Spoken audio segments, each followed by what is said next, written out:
बचपन में माँ बाप ने छोड़ा साथ, जवानी में मजदूरों के साथ किया फैक्ट्री में काम। आखिर कैसे एक अनाथ लड़का बन गया करोड़ों का मालिक रतन टाटा? आखिर क्यों नहीं की रतन टाटा ने शादी? कौन थी वो लड़की जिससे टाटा को प्यार भी हुआ? बेवफाई भी नहीं की फिर भी छूट गया प्रेमिका का साथ। जिस काम को अंबानी अडानी नहीं कर पाए वो काम रतन टाटा ने करके दिखलाए। आखिर कितनी संपत्ति के मालिक थे रतन टाटा? कौन संभालेगा टाटा का कारोबार? भारत के महान रत्न कारोबारी रतन टाटा को आज कौन नहीं जानता। देश से लेकर विदेश तक उनके संघर्ष की कहानियां आज किसी से छुपी नहीं है। सुई से लेकर आसमान में उड़ने वाले हवाई जहाज तक रतन टाटा का कारोबार फैला हुआ था।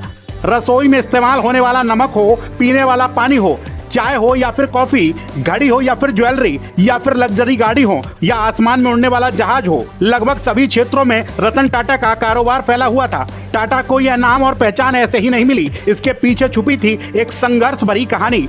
रतन टाटा के निधन से जहां एक तरफ पूरे देश में शोक की लहर फैल गई है और हर किसी की आंखें नम हैं, तो वहीं दूसरी तरफ रतन टाटा के संघर्ष भरी कहानी की हर तरफ चर्चा हो रही है।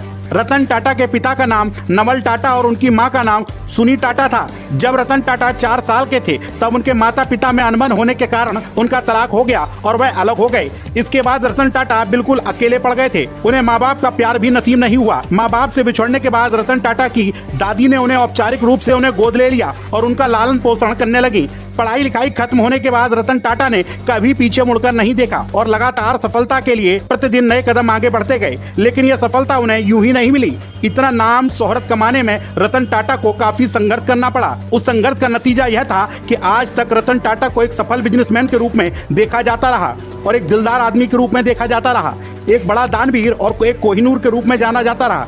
आपको जानकर हैरानी होगी कि रतन टाटा अपनी कमाई का लगभग 60 से 70% हिस्सा गरीब, असहाय और छात्रों के लिए दान किया करते थे।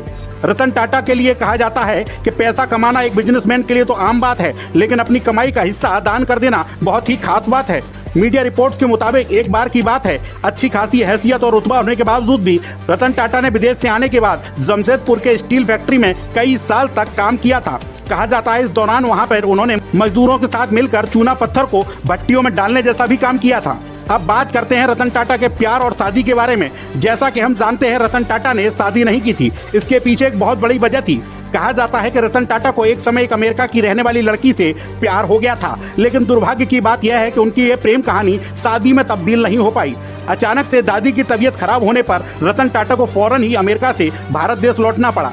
टाटा को ऐसा लगता था कि उनकी प्रेमिका भी उनके साथ भारत आएगी, लेकिन ऐसा नहीं हुआ। इसी बीच भारत चीन का युद्ध शुरू हो गया और इसी के चलते टाटा की प्रेमिका भारत ना आ सकी और ना ही टाटा अमेरिका जा सके। और कुछ समय बाद प्रेमिका के घर वालों ने उसकी शादी कहीं और कर दी, जिसके बाद टाटा ने कभी शादी नहीं की। एक इंटरव्यू के दौरान रतन टाटा ने बताया कि करीब 4 बार उनकी शादी का प्लान बना, लेकिन किसी न किसी वजह से उनकी शादी नहीं हो पाई और उसके बाद से वह हमेशा कुंवारे रहे।